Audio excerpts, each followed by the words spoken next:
Disc and hook. तो सबसे पहले हम इसके लिए स्टडी करते हैं and we also have to discuss the और we also have to find out the equations for the velocities of the disc and hook. हमने वेलोसिटीज की इक्वेशंस भी जो है वो फाइंड आउट करनी है। तो इसके लिए सबसे पहले हम कंसीडर करते हैं, suppose we are having an incline plane, this is an incline plane और ये आपके पास ये रेफरेंस एक्सिस है। यहाँ से आप डिस्क को भी जो है वो आप यहाँ से रोल करवा रहे हैं और इसके साथ ही बिल्कुल हुक को या रिंग को भी यहाँ पे आप रोल करवा रहे हैं। आप देख सकते हैं that this is incline plane, यहाँ पर एंगल थीटा जो है एंगल ऑफ इंक्लिनेशन भी बन रहा है and this height is the h. This means that at this height h they will be the only potential energy of the disc and hook. फिर जैसे ये रोल डाउन होंगे तो पोटेंशियल एनर्जी जो है वो साथ साथ काइनेटिक एनर्जी में चेंज होगा। But they will B two types of the kinetic energy. एक तो डिस्क एंड हुक आगे की तरफ मूव कर रहे हैं और ये रोल भी कर रहे हैं, तो आपके पास दो तरह की काइनेटिक एनर्जीज आएंगी। एक तो आपके पास सिंपल ट्रांसलेशनल काइनेटिक एनर्जी आएगी और एक आपके पास रोटेशनल काइनेटिक एनर्जी आएगी। तो सबसे पहले हम डिस्क को स्टडी करते हैं। सबसे पहले अगर आपने यहाँ पर फाइंड आउट करना है that potential energy of the disk that is equal to or we can say that loss in potential energy is equal to gain in kinetic energy। अगर हम ये वाला रूल जिसको हम law of conservation of energy और mechanical energy भी बोलते हैं, अगर हम इसको अप्लाई करें तो ये जो यहाँ पर गेन इन काइनेटिक एनर्जी है it will be having two parts.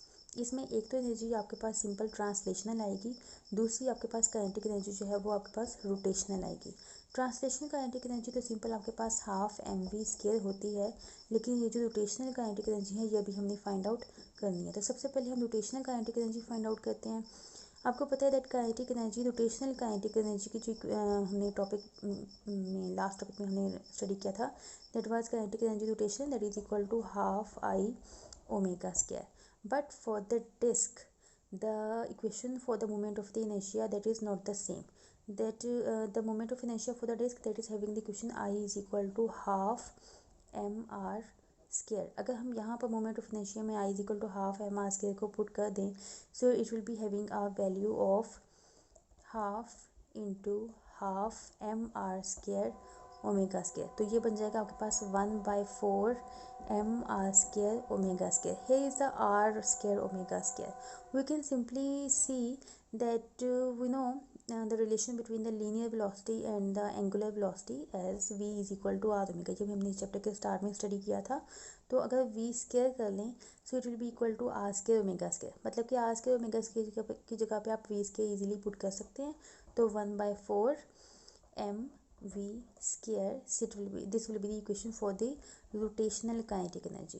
तो अगर आप यहाँ पर रोटेशनल काइनेटिक एनर्जी की जगह पर आप इक्वेशन जो आपके पास बन जाएगी potential energy that is simply mgh that is equal to half mv square, और रोटेशनल काइनेटिक एनर्जी की जो इक्वेशन आपके पास ये आ रही है 1/4 mv स्क्वायर। अगर आप यहाँ पे इसको सॉल्व करें तो जो आपके पास वैल्यू आएगी that will be equal to, और यहाँ पे देखेंगे सिंपल हम क्या कर सकते हैं, it will become equal to 1/2 plus 1/4 mv square हम कॉमन ले सकते हैं 1/2 plus 1/4।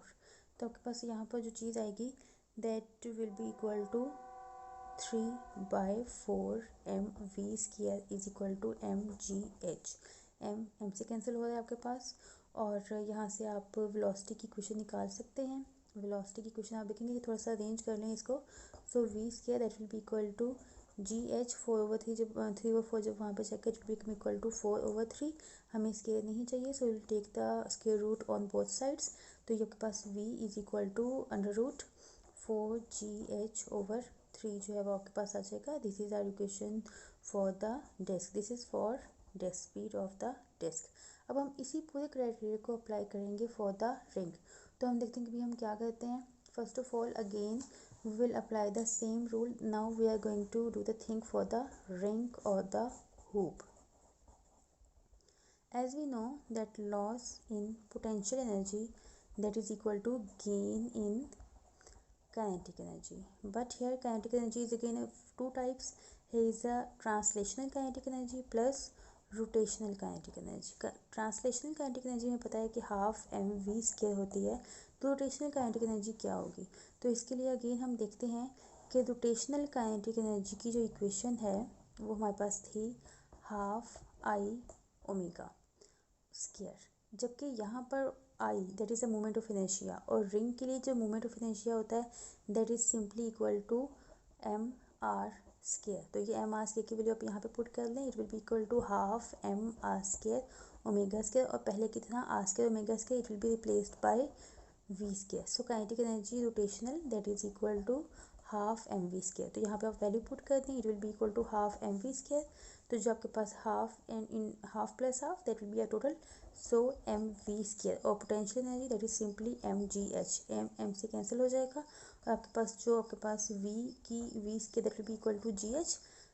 We don't need scared values, so we'll take the square root on both sides.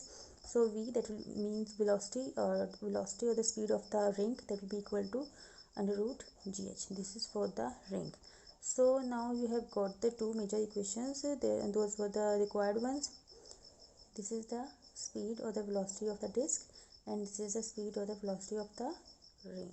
So this was the end of the lecture.